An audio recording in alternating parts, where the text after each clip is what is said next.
કેન્દ્ર સરકારની મહત્વાકાંક્ષી વીબીજી રામજી યોજના અંગે લુણાવાડા ખાતે પ્રેસ કોન્ફરન્સનું આયોજન. ગ્રામીણ શ્રમિકોના હિતમાં લેવાયા ઐતિહાસિક નિર્ણયો. મહીસાગર જિલ્લાના મુખ્ય મથક લુણાવાડા ખાતે રાજ્ય સરકારના પ્રતિનિધિઓ અને જિલ્લા વહીવટીતંત્ર દ્વારા એક મહત્વપૂર્ણ પત્રકાર પરિષદનું આયોજન કરવામાં આવ્યું હતું. આ બેઠકનો મુખ્ય ઉદ્દેશ્ય કેન્દ્ર સરકારની નવીનતમ યોજના વિકસિત ભારત ગેરંટી ફોર રોજગાર એન્ડ આજીવિકા મિશન એટલે કે વીબીજી રામજીના વિવિધ પાસાઓને તેનાથી સ્થાનિક રોજગારી પર થનારી અસરો વિશે વિગતવાર માહિતી આપવાનો હતો.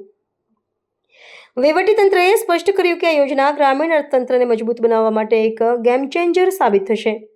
પત્રકાર પરિષદ દરમિયાન અધિકારીઓએ જણાવ્યું કે આ નવી યોજના હેઠળ મનરેગાના માળખામાં ધરમૂળથી ફેરફાર કરવામાં આવ્યા છે. હવે ગ્રામીણ પરિવારોને વર્ષમાં 100 દિવસના બદલે 125 દિવસની રોજગારીની ખાતરી આપવામાં આવશે.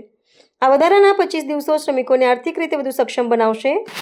વધુમાં શ્રમિકોને તેમના કૌશલ્ય મુજબ કૃષિ, પશુપાલન અને નાના ઉદ્યોગમાં જોડી શકાય તેવી જોગવાઈઓ પણ કરવામાં આવી છે.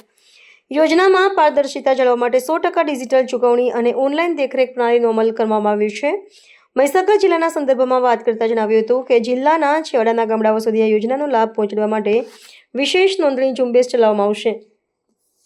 શ્રમિકોને તેમના હક અને અધિકારો પ્રત્યે જાગૃત કરવા માટે ગ્રામ પંચાયત સ્તરે શિબિરોનું આયોજન કરવામાં આવશે.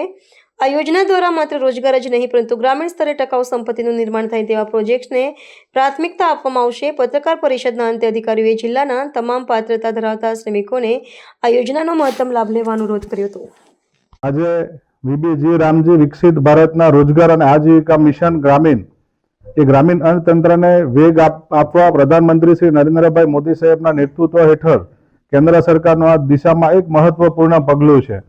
આપને જોયું તેમ આ ઐતિહાસિક જે નિર્ણય લેવાયો છે ને જેમાં યોજનામાં જે પરિવર્તન લાવી અને 2047ના વિકસિત ભારત મુજબ જે વીબીજી રામજી યોજના જે બનાવવામાં આવી છે ત્યારે આપના માધ્યમથી આપના યશસ્વી પ્રધાનમંત્રી નરેન્દ્રભાઈ મોદી સાહેબનો હું આભાર અને અભિનંદન આપું છું.